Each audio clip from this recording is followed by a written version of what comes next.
今、和地山公園のね、野球グラウンド、ね、でこっちが、静大の情報学部、ね、情報学部で、ここでね、楽天モバイルをね起動したら楽天回線エリア、まあそうでしょうね。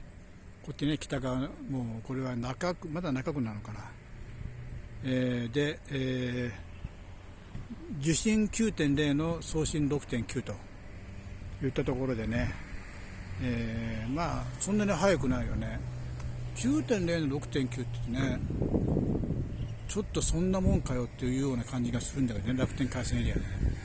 そんなところで、和地山公園の楽天モバイル情報